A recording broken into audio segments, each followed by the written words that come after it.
This week on the Inside Athletic Training Podcast, we welcome in Jarrett Schweim, the Senior Athletic Trainer for the University of Florida baseball team. Enjoy the show.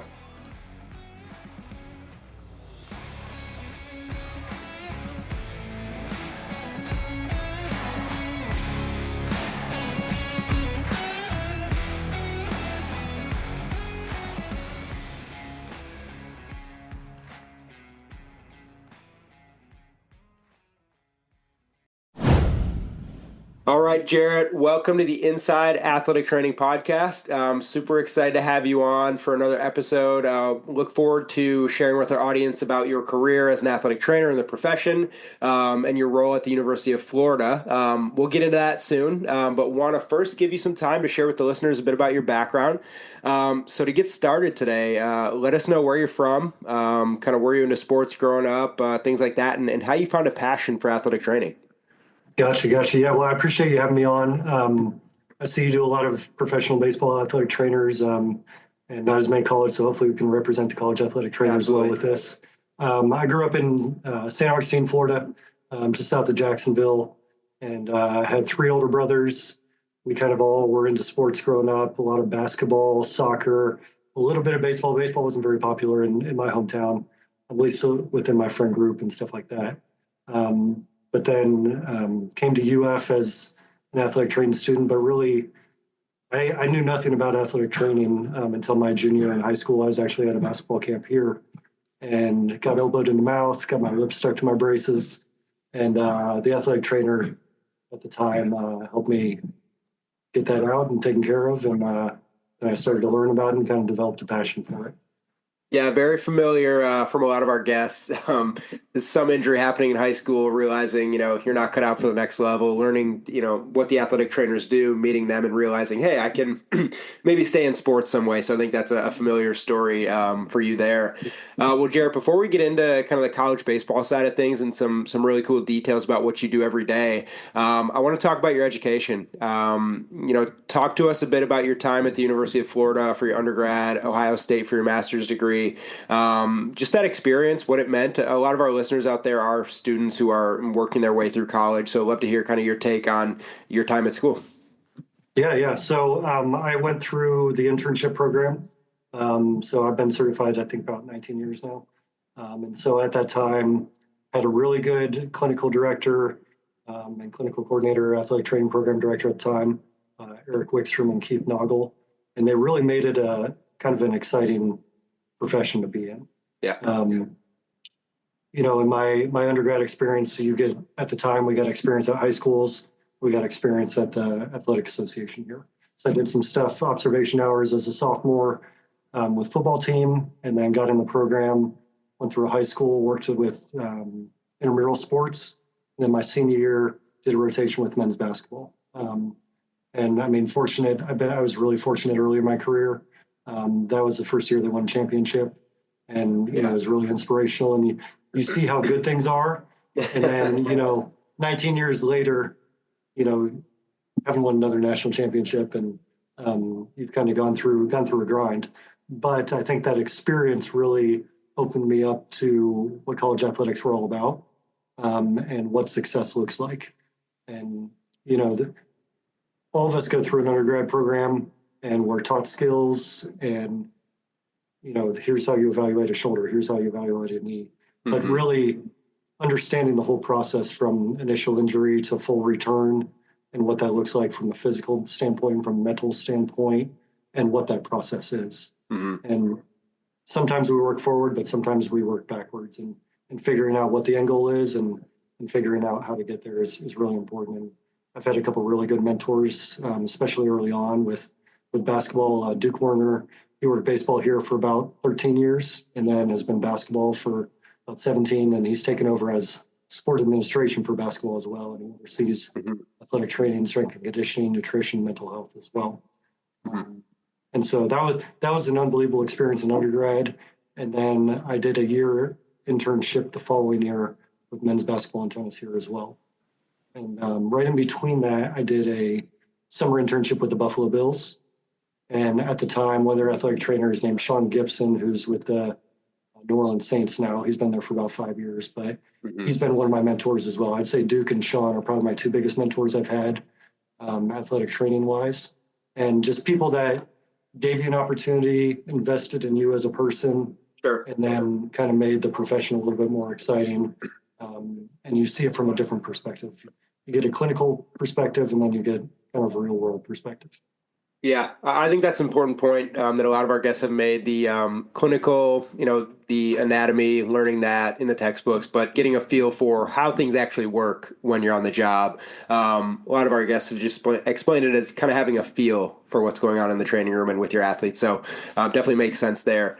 Well, Jarrett, in college, I know you talked about, you know, you've had an opportunity to work multiple sports, work with, men's basketball, football, obviously baseball. How important was that to you to learn different body parts, how different sports work? Maybe not so much overhead issues in football, but a lot in baseball. What did that mean to kind of your development as an athletic trainer to work multiple sports in undergrad and during graduate school?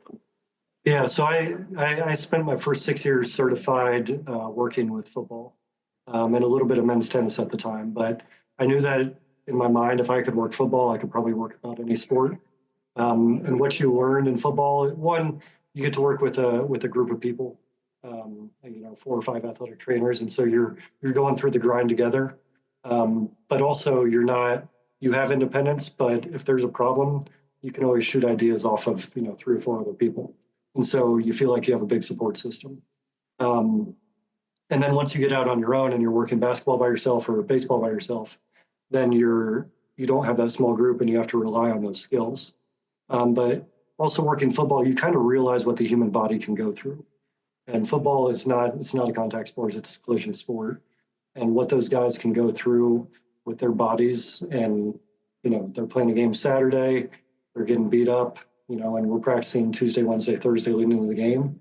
And you have to understand how to get the body ready for Saturday and what limitations are. And you have to have that communication with coaching staff and strength and conditioning staff on what modifications we might need to make in order to make them available. And, sometimes it works out and the plan works really well. And other times, there might be a hiccup in the road. Yeah. But you have to be able to communicate that along the way. Hmm. And in your experience, in working so many years in football, it, did you ever have a point in time when you wanted to pursue baseball more specifically? Was there a sport like when you were growing up and during undergrad or the early days? Did you have a certain sport that you visualized yourself working as a professional athletic trainer, or did it kind of just map out that way based on your experiences and opportunities? Kind of a combination of both. So I kind of had a vision of working basketball for a long time. Um, and kind of with my 6 years of football, I felt like I was ready to work basketball. Sure. And that was kind of always my passion growing up. And for my wife and I was working football and I met her. We got married. And then about a year later, got into basketball after that. Okay. And for us, she did undergrad and grad school here. I did undergrad here. We kind of knew what we had in Gainesville. And I knew that before I met her, going to Ohio State and going to grad school there, getting a different experience from a different set of people with different backgrounds was really important for development.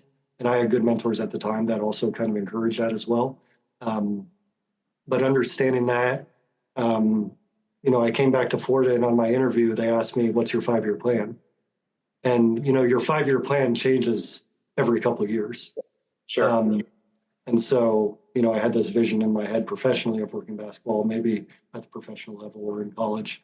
But then as you get married and you settle down, your value system changes because you go through life as an individual, and everyone's a little bit selfish and you have your aspirations, but then you get a family and, it's like a whole new lifestyle. Yes. And it's in the best way possible. But understanding where your values lie, and your job is important, obviously, because you have to support your family, but your family is most important. And how do those two worlds meet and mesh well? And we felt like us being back in Gainesville, that was a really settling place for us. I learned baseball pretty quick, but I interviewed and I knew based on my experience how to handle a lot of injuries. And that's kind of how the path went.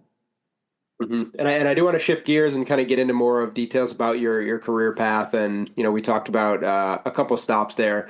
Let's talk a bit about your time at Ohio State, getting your master's degree at a graduate assistant. Was it always the plan to kind of try something new, go to a different school, different region, or was that kind of an opportunity that just presented itself when you were looking for that next phase? I'd say a combination of both. I mean, in undergrad, like I said, you're really young and immature, and you think that this is the greatest thing ever. But then you get out in the real world and you realize that there are other experiences in other places, and life experiences at different places teach you new things. And so I was actually given the opportunity. I was working a basketball game here, and I met the guy Bobby Barton, who's one of these founding athletic trainers. And he knew someone up at Ohio State, and I had told him that I had applied, and then I interviewed there a few weeks later. And I had an unbelievable experience at Ohio State. Really good mentors with Bob Sweeney and Doug Cowan. Doug's still there as their director.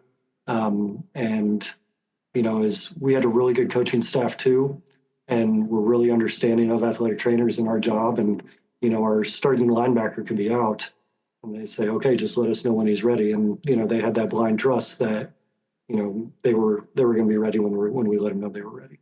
And I got to ask you, obviously, with the recent developments at Ohio State, do you stay pretty close to the school? I know you're a Florida guy, but what was it like kind of seeing a school you worked at and a football program you work with kind of capturing a national title?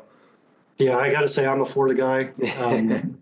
It was a great experience up there, and Doug's up there, and actually two of my students at the time, Adam Stewart is their physical therapist, athletic trainer, and Sean Barnhouse is their head athletic trainer. They were both students when I was in grad school there, and we still talk all the time. Great people, really good athletic trainers. They're very passionate about Ohio State, and they love it up there. And I was more happy for them. I'm probably an SEC loyalist, and so of course, to have seen the SEC be a little more successful. And I hear from buddies that are outside the league because the SEC has been really dominant in sports. Yeah, and when they're not, then you hear about it. And after your time at Ohio State, there, you went back to Florida, working with the football team from 2011 to 2013. A Florida guy, like you mentioned, for most of your life. Was that an easy decision to move back that way, or were there opportunities kind of at Ohio State or different places that you were considering as well? No, it was actually a tough decision. Ohio State had actually hired me after grad school. So I was an assistant with football there, had a ton of autonomy, was given a lot of responsibility, and but it was hard to say no to come back. Being a Florida guy, the 5 months of overcast and snow, and cold is not as appealing as sunshine. Sure. I mean, we just went through 3 weeks of cold here, and it felt like 4 months. Yeah, I get it. And being close to family. My parents are still in St. Augustine, and it's hard to say no to family. Where we put our priorities. So it was the best move for me personally and professionally. Sure. And after that brief stint at Florida again, you spent a year at the University of Georgia covering men's basketball. UGA in Florida, obviously, for most people who watch sports, know that's a huge rivalry. What was it like going over there and spending a year at UGA? Yeah, it was honestly a great experience. The head coach at the time was Mark Fox. He's an assistant at Kentucky now. And the strength coach, Sean, he's a fantastic strength coach and works volleyball there now. But our relationship, I still talk to them a lot. And like I said, another head coach that really invests in athletic trainers. We would spend 45 minutes to an hour each day just shooting the breeze, but talking about the athletes and the process, and was really meticulous and organized with his process. And I really appreciate it. But it was also after that, getting to UCF was the chance for us to be home and working basketball. Yeah, and was that kind of the thought process there after UJ was headed back home, a sport you wanted to be in. I think you also covered men's golf while there, and for about 5 years, if I'm correct. Was that kind of an experience where you thought that would be where you stay for a while? Obviously, 5 years is a long time, but what did you kind of pull from that experience at UCF? Yeah, I thought it was a great experience. I worked with two different basketball coaches, Donnie Jones and Johnny Dawkins, and then the golf coach Bryce Waller, who I'm still friends with. We talk a lot, but it was a great experience administratively. In our athletic training room there, we had men's and women's basketball, men's and women's golf, soccer, volleyball. It was a very busy athletic training room, so it was something that I wasn't quite as used to. Because in football, a lot of them are in their own athletic training room. There might be a couple of auxiliary sports, but Yeah. that I got a lot of management skills, and I got to oversee other athletic trainers in sport and develop there. And then I kind of came to a point where my wife and I wanted to make a decision, and we wanted to be back in Gainesville, and felt like it was a little bit more settling. Orlando is such a huge city, and it's a lot of fun. I mean, we were on the east side of town, and all the Disney stuff's on the west side of town, so it's 45 minutes over there. You could literally live in any environment you wanted to. You could live out in the country. You could live in a suburban lifestyle. You could live downtown. You could live by the parks. Mm-hmm. But yeah, very interesting experience. I still have a lot of friends, younger athletic trainers there, that have, still kept in contact, and we've had a really good relationship. Yeah. And at UCF, you mentioned you kind of learn management skills, learn to develop younger athletic trainers, which is a huge part of the job. And I think a very fulfilling part of, many of your colleagues in college and through the professional ranks who I've talked to have echoed similar statements in watching people develop and grow and go take a, job at Ohio State and win a title, like cool stuff like that to grow your athletic training tree. Is that something, that you always wanted to do, always wanted to learn how to develop and manage younger athletic trainers? Is that something that kind of motivates you as a professional? I think it kind of has to motivate you if they're young and they've got a lot of passion for it, and they've got a lot of desire to get better. Yeah. I mean, I can think of 10 of them off the top of my head that were super good athletic trainers, really good personality, and I think that's what made them good athletic trainers, and always had a desire to get better. And they've all ended up in different environments and everything too. But I think when you work with younger people that are motivated, I think that's inspiring for you. Yeah. And shifting gears now, really excited to talk to you about, your current role, working with the baseball team in a kind of a very prestigious athletic university like Florida, powerhouse baseball program. The results speak for themselves, and the trips to Omaha and the number of guys being drafted and succeeding at the next level. Are the resources, that exist at the University of Florida compared to some of the smaller schools you might have been at? Is that something that factored into your decision to go back there? Is that something that makes your job easier? What is it kind of like working at such like a prestigious athletic university like Florida? Yeah, it's honestly a great experience. We have a lot of resources here, and I can kind of dive into that a little bit. Just for myself, like I have a full-time certified intern. Okay. Lindsay, who's got 6 or 7 years of experience. She worked minor league ball. She ran AA for a few months for the Orioles. Worked with the Savannah Bananas for a few years. Okay. So she's really driven, wants to be in, I think, college athletics now.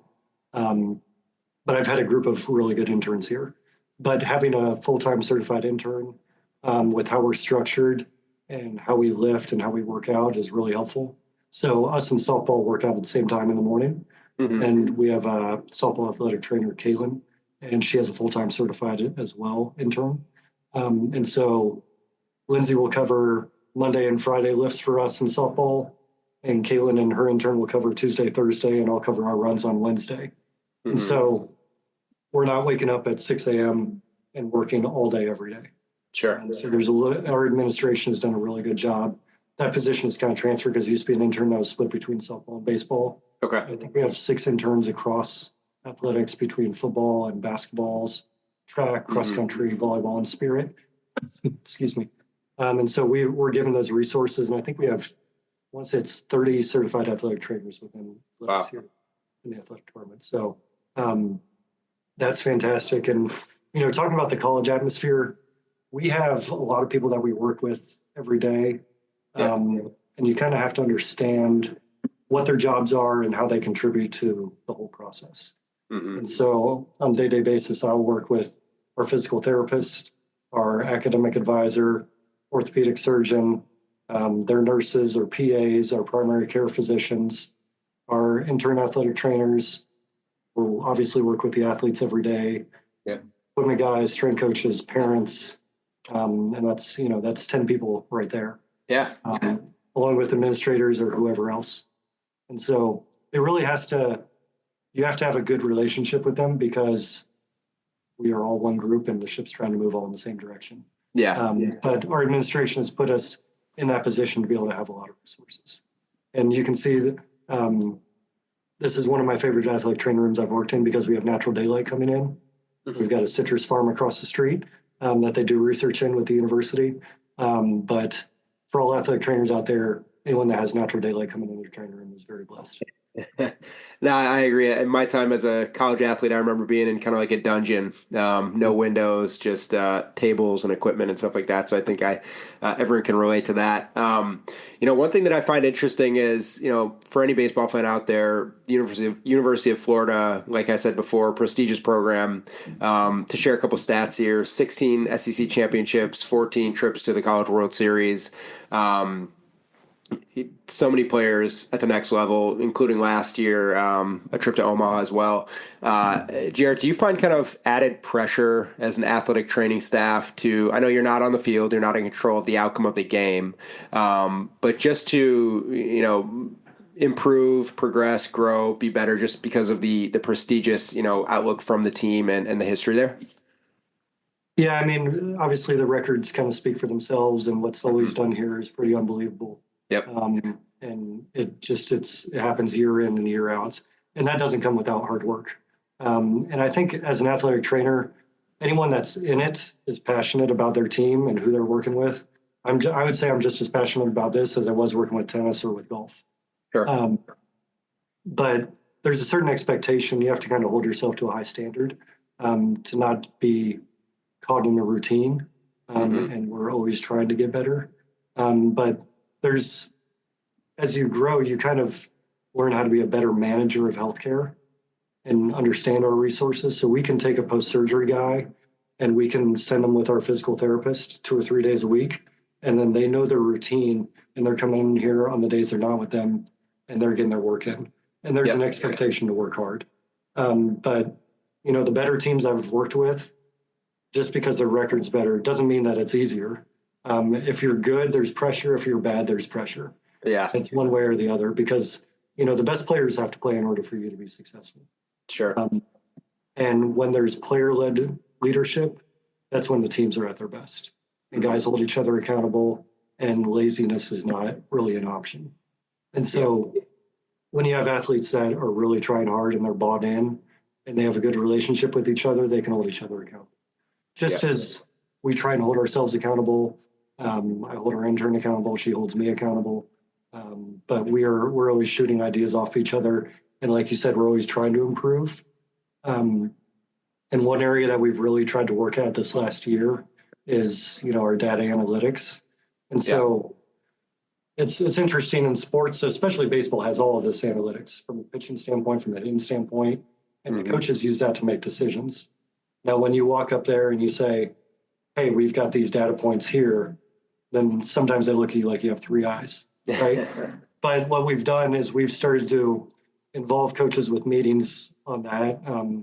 We've been, not us, but the Athletic Association, College of Engineering, College of Medicine, have been given a grant called AI in Athletics. And so we have a person, Spencer Thomas, who used to be a football athletic trainer for a long time. He kind of runs that department, but we've hired a biomechanist and some research collection people. And we're collecting data from every sport, all of our jump numbers in the weight room. And here we do arm care. And we've got internal, external rotation, scaption, grip strength in here. And then we've got all of our pitching metrics. And then we're starting to add some motion capture in the pitching lab with our guys as they're coming back. And so she's a brilliant person, the biomechanist, and she's writing some stuff. It's very similar to Kinetrax. but she's also putting in some predictive values that are adding in our jump numbers, adding in our arm numbers, looking at our different release points and our velos. And so we have data from 3D motion capture, from jump numbers, from arm care, from TrackMan, and then she's running some codes to try and get more predictive data for us. But in that process, our coaches are in those meetings to talk about what are we looking for, because we don't want to collect data just to collect data.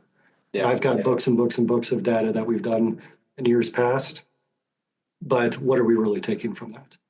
And so how do we transform that data into real objective changes that we're doing? Mm-hmm. Yeah, definitely need to be able to tell a story with the data. That's extremely important as an athletic trainer. You're not just gathering points for the sake of doing it. Totally makes sense there. Well, Jarrett, one kind of stat I saw about your athletic training staff with baseball down in Florida. You're coming off 2 straight seasons without having a weekend starting pitcher miss an appearance due to an injury. That just shows how successful your program has been, you and your staff, just the job you've done there. Talk about what that means to be able to keep those guys on the field and kind of share that piece of information that, look, our pitchers are healthy, they're available. How important is that to you as a staff? Yeah, obviously, like I said earlier, when your best players are playing, you have a lot greater chance of being successful. Yeah. And kind of with that, that's a really good stat to have. It's great for recruiting. Yeah. But that happens for multiple reasons. It happens because of how our coaches manage our pitchers, how they build them up, and also from a strength and conditioning standpoint. So Sean Burke is our strength coach, and he does an unbelievable job with our guys. A lot of people are into correctives and things like that. He trains a lot of strength and very baseball specific. Yeah. And when you look at our team's jump numbers across all of our sports, I think we have the highest average jump out of any sport in athletics because we do a lot of explosive stuff. We're not training to train or to just do stuff. There's a purpose to it. There's a purpose to our conditioning and our sprinting that we do. We're not doing, half gassers and things like that. But we're doing very baseball specific stuff. And a couple of years ago, I was talking to him. I said, right now we're getting a lot of complaints with teres minor, infraspinatus, and some of our grip stuff. And our numbers are a little bit lower on these guys. What can we do? And so we started doing more neutral grip, iso holds in the weight room, and a lot of that stuff just cleaned up really easily. So it's not just, okay, here's his programming, here's what he does, here's what I do. It's understanding how the bodies are responding to it and making little adjustments there. And we do a lot of corrective stuff in here that he doesn't have to worry about. But at the same time, we don't have to worry about a lot of the strength stuff that some other people may have to worry about. So it is, and we talk every day, we talk in practice about our guys and how they're responding and workloads and volumes and where they are. But yeah, from a starting pitching standpoint, those guys all had really developed bodies. Yeah. The lower half is really strong. And so the stronger their lower half is, the better their upper half is. And then we teach them. I mean, my goal, I always tell parents when they come in, our goal is by the time your son leaves here, is that they know how to take care of their bodies. Sure. Because the care here, they're not going to get probably until they get to the major league level again. But if they understand how their body moves, how their body recovers, what it's going to feel like the day after, or 2 days after, that's really important. But, in my mind, the starting pitching is, those guys are the easier ones to maintain. It's these relievers and closers that, they may only pitch once a week, but they're getting hot 4 times during the week. Yeah. And especially this first phase where we play 5 games a week, we're playing Tuesday, Wednesday, and then a weekend series.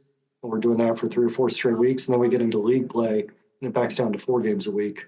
And it's more manageable. But understanding how guys are recovering, and then with our younger guys, especially our freshmen, that they're going from playing 25 games in high school. Yeah, they do travel ball and everything, and they're doing showcases where they pitch 1 or 2 innings.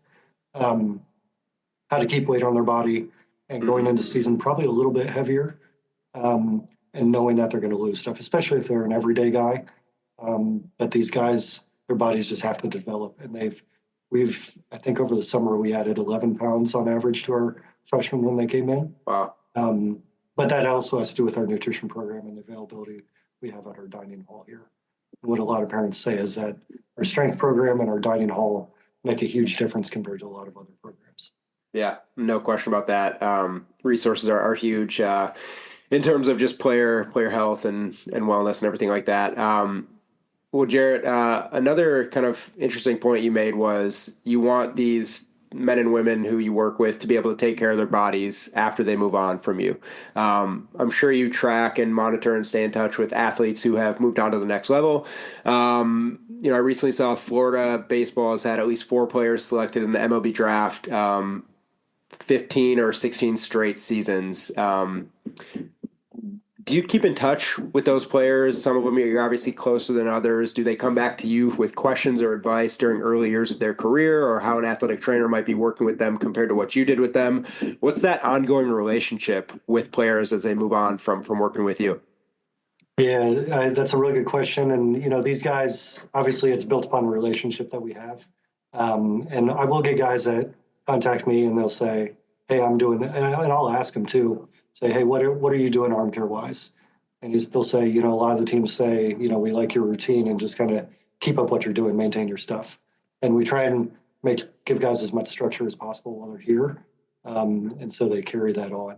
And so I would say there's been a lot of positive feedback from guys. And some of them will ask like, hey, they're doing this with me here, or I've got this going on. What are your thoughts on it?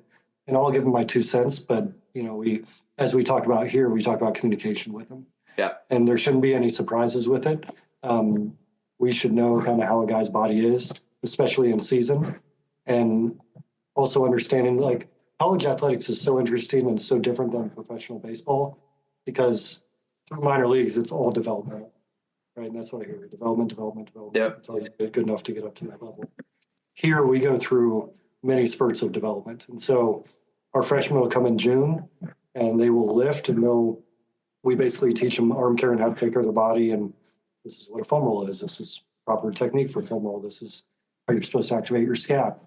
And those first 6 weeks we have with them, and they're ready to then, once guys get back here in September from summer ball and everything, or the guys that are transferring in from other schools, then they're kind of on board and up to date. So we've had this building phase from June until we start fall ball, kind of at the beginning of October. And then we're in a maintenance phase in mid-October until Thanksgiving. And then we shut our pitchers down for a couple of weeks. And during that time, they're doing strength, mobility, kind of getting their body prepped. And then we're in another building phase right now until we start games mid-February. And then from February until end of June, we're in a maintenance phase. So we go through these just cycles and cycles and cycles. And so management of a baseball athletic or a baseball body in college is way different than what it is in minor league ball or professional ball. So, yeah. And we're also dealing with maturing bodies as well. These guys' bodies aren't going to mature until they're in their mid-20s. Mm-hmm. But they're adding 10 or 15 pounds the freshman year, maybe another 5. Maybe some guys have to lean up a little bit, whatever it might be. But we kind of talk to them about where they are in what's their peak body weight for in-season stuff, and how do you hold velocity in season, and what are all the factors that play into that. Yeah, that's a great explanation of kind of the phases that athletes go through in college. We had Jamie Reed on last week talking about the arm health epidemic across the country and, the big leagues down to college and youth health, arm health, and talked a lot about max training and how that's, kind of gone a little overboard. And it's cool to hear you kind of echo that statement and talk about the phases and the rest and how important that stuff is for especially younger college athletes who aren't fully developed. Well, Jarrett, you also talked about, it's almost February here. You are getting ready for the season. Things are probably ramping up, getting crazy, getting ready to, pack some trunks and get on the road as well. All exciting stuff for you guys down there. Talk a bit about your day-to-day, in this phase where you're preparing to kind of kick off the season down there in Florida. Yeah, so today's Monday. Monday's kind of our off day right now. So we have guys in from 9 until about 2 o'clock today. Okay. But on a normal practice day, a lot of guys will lift in the morning and then they'll head to class. And then we're here all morning, usually doing administrative stuff, paperwork, notes from the day before, whatever it might be. And then if there's a specific injury guy, we'll bring him in early around his class schedule and do a rehab with him or treatment with him and kind of get his status for that day. If he needs to be modified, and communicate that to the coaches while they're upstairs meeting. And then we actually have an externship student this year. And so he'll come in about 10:30 and do field setup and start helping with treatments and documenting and, get guys ready. Our guys, I always, he kind of comes in and he's like, well, when are we doing treatments on guys? And our guys have their pre-practice routine and then their post-practice routine. And so everyone looks a little bit different. I mean, we had 6 guys that threw innings yesterday. And so those guys are going to come and do more arm care stuff, more manual therapy, recovery stuff. While these other guys are getting ready to pitch tomorrow in practice. And so, we have 18, 19 different pitchers, and 4 of them might be on one schedule, 6 on another, 6 on another schedule. And then we'll practice 2:30 till about 4:30 or 5:30, depending on scrimmage time. And then manual therapy stuff and any rehab we need to do post-practice, and then get out of here. Yesterday we got out we started at 11 o'clock with practice and got out about 4 o'clock. So, Gotcha. But school days are a little bit different. We have to not negotiate, but work around class schedules and academic obligations as well. Of course. Yeah. And, there's so much that goes into just the life of an athletic trainer at a big university and you managing a staff there and a big time baseball program. I like to ask our guests, do you have a favorite aspect of your job? I know there's so much you do, administrative, managing, interns, getting to know the players, getting to know transfers and freshmen and building relationships. A lot of people have mentioned, getting an athlete back on the field healthy and keeping them there is one of the things they value most in their job. What do you think you take away as kind of one of your most valuable or things you like the best about your position? Yeah, I think that when you can work with a guy for a couple of years and they come to you with an issue, we're kind of both on the same page because they understand what the process is during that. Yeah. So when I'm on the same page as an athlete or they're on the same page as me, as far as their approach to the day, and I don't have to push them to, oh, you need to foam roll, you need to do some soft tissue work, you need to do some activation stuff. They already do that. And so guys come in before practice and they kind of know their routine. And not everyone's routine is the exact same. Excuse me. And we say that, your routine isn't nothing. You have to have something.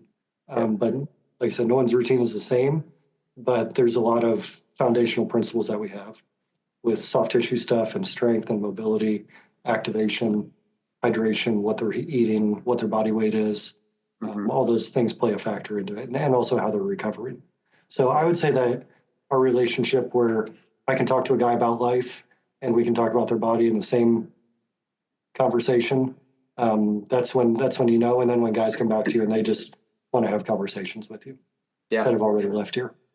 Yeah. I mean, I'm sure you've touched so many athletes who have gone on in different professions or the professional ranks. So definitely a cool aspect of the job of an athletic trainer, getting to know so many athletes at different phases of their careers is really cool. Well, Jarrett, we really appreciate your time sharing so much insight on the show today. It's been great talking with you. To wrap up each show, we go through a quick Q&A segment called Extra Bases. So I'm going to ask you 4 quick questions and kind of let you share some insight into some more personal things about athletic training. So we'll kick it off at first base. We talked through your history as an athletic trainer and some of the really cool stops you've made, Ohio State, UCF, Florida, so many places.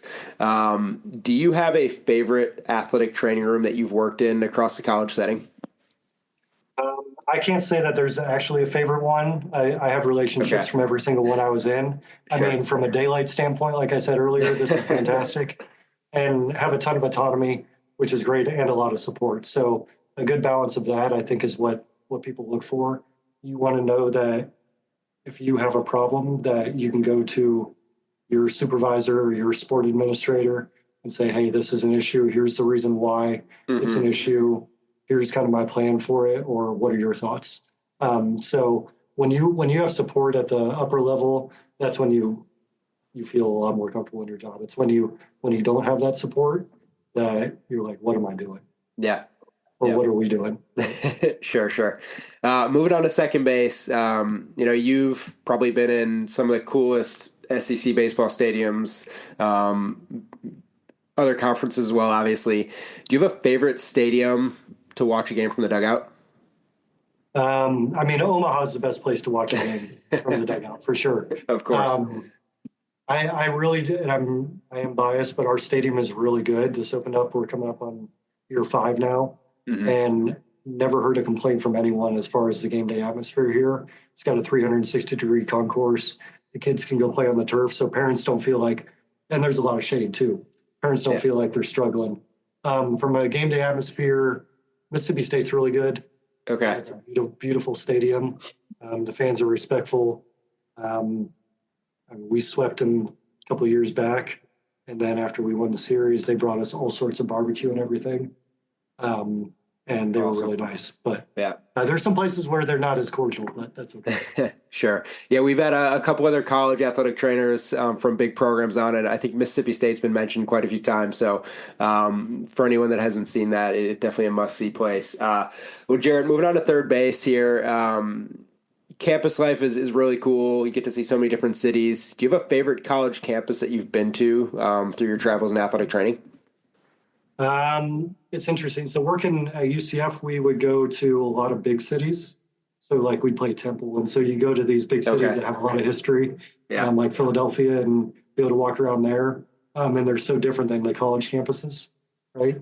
I like going to the places that have the best food. I like barbecue. Mississippi schools have some really good barbecue. And we kind of have this running joke within our staff here. Like we'll get somewhere and like, okay, the trees in Kentucky are beautiful. And like everyone will just make these, kind of sarcastic comments like, what place has the nicest trees? But there are some places that are really good. There's some places I don't like to go. I'm not going to say where it is, but there are some really pretty places. I mean, Knoxville's pretty. Columbia, South Carolina's got some beautiful places. Athens is beautiful. Kentucky's pretty. Yeah, there's a lot of nice places. I haven't been to Austin, but that's on our away game venue this year. Okay. Awesome. Yeah. Well, I've heard good things. You'll enjoy some barbecue, and I'm happy to give you some recommendations when you guys are headed to Austin. Really, really cool. Papa Do's is pretty good. Yeah. There's no shortage of places down here. Well, Jarrett, last question of today. Moving on to home plate. You've been in a lot of different atmospheres. You've played many different roles in the profession. You've been a pro for a long time now. Did you ever have a welcome to the profession of athletic training moment, whether that's being introduced and standing on the line at, with the baseball team or, a national championship with the basketball team? Did you have a kind of I made it, welcome to the athletic training profession moment at any point in your career? I mean, that's a really interesting question. I don't know. There's a lot of success that happens, and there's so many aspects of our job that are so different. Like you love to win, like winning's fun. It makes everything easier and solves a lot of problems. From like a welcome to like athletic training as a clinician, we had a guy at Ohio State, my second year there in a bowl game, and he made a textbook tackle, and he avulsed like 3 levels of his brachial plexus off his spinal cord. Wow. It was paralyzing his right arm. But kind of seeing that, it's like you understand like these are real people, and they're not just athletes. And you have a life-changing issue like that, and that really gives you a different perspective on things. Sure. And being able to see the process for him to rehab and get adjusted to life that way kind of is eye-opening. Now there's a lot of great things, like I said, that happen, but when you think about things like that, it comes back to like, okay, this is the importance of our job, and we're there to manage things, and we're there to, if we can't fix them or help facilitate fixing them, we're finding the resources to do that. Yeah. And so that was kind of eye-opening. Like I said, I had a lot of success early in my career from the teams I worked with, and went to like national championship, and then nothing for a long time. And then obviously 2 years ago with baseball, we went back. Yeah. And we were really close, but you enjoy the grind, but as you get older, I think life gives you different perspectives. And so I have a great job here, and my son gets to come around a lot. He's 6 years old and loves baseball. Okay, awesome. Has a relationship with the guys and everything. So, like I said, it's an evolving process, but it's nice now that, the family can be involved and that we're really supported. Yeah, very well said there. Well, Jarrett, like I said, really appreciate your time, your dedication to the profession of athletic training, and all of us at PBATS wish you and the guys down in Florida nothing but the best of luck this upcoming season. Yeah, I appreciate it, Sam. You have a great day. Thank you for listening to the Inside Athletic Training Podcast. For more information about PBATS and athletic training, visit pbats.com. See you next time.